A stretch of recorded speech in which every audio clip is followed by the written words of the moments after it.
Would you, Daniel, sacrifice your life for what you believe in? In 1956, 5 American missionaries made that choice when they ventured into the Ecuadorian jungle to contact one of the most violent indigenous tribes in history.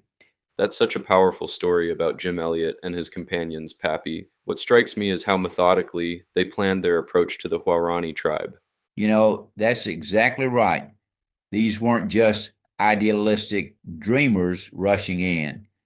They spent months developing what they called Operation Auca, using a small aircraft to make initial contact.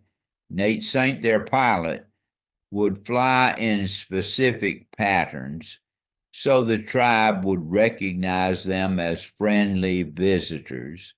Hmm.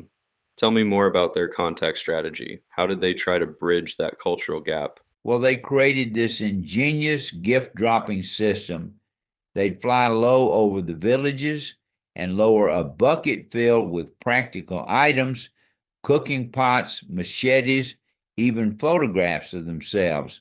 And get this, they broadcast friendly messages in the Huao language through a loudspeaker, which they'd learned from former tribe members. And the tribe actually started responding, right? That must have felt like such a breakthrough. Exactly. The Huaorani began tying their own gifts to the rope, traditional headbands and spears. This was unprecedented because this tribe had never shown anything but hostility toward outsiders. You know what's fascinating?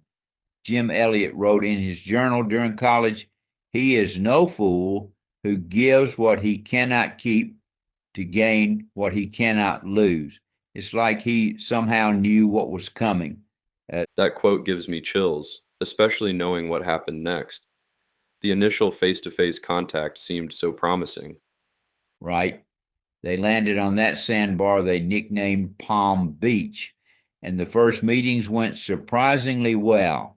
3 members of the tribe came out, accepted food, even attempted basic communication.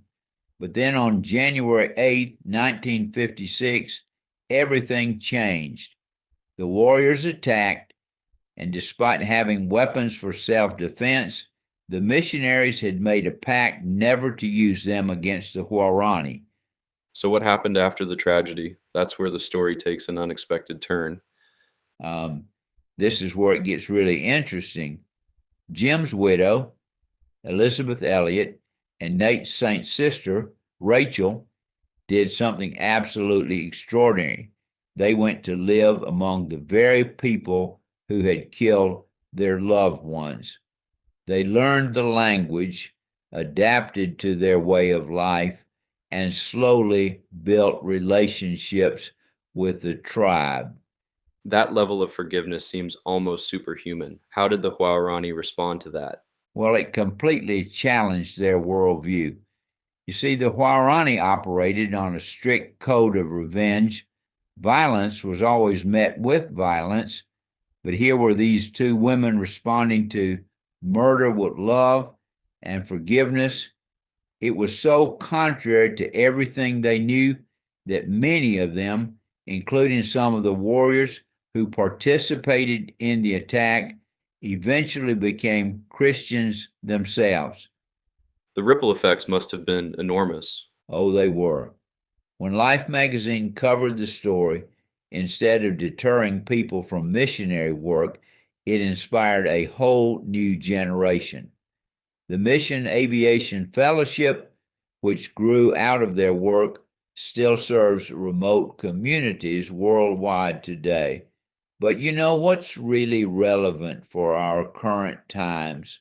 What's that? The way this challenges our modern metrics of success. Jim Elliot died at 28, having never seen the results of his work.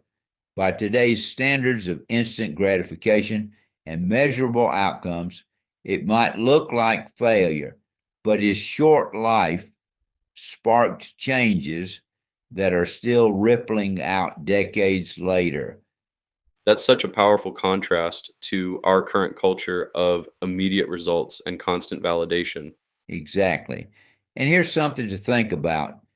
In our age of social media, hot takes, and cancel culture, imagine choosing to respond to violence with forgiveness and love, like Elizabeth and Rachel did. Their example shows us that individual choices made with conviction and courage can have impacts far beyond what we can imagine.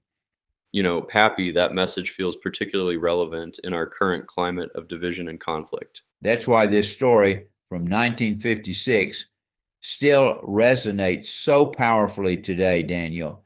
It reminds us that the choice between revenge and forgiveness, between fear and love, is always before us. And sometimes the most powerful response to violence isn't more violence, it's the kind of transformative love that can change hearts and reshape entire communities.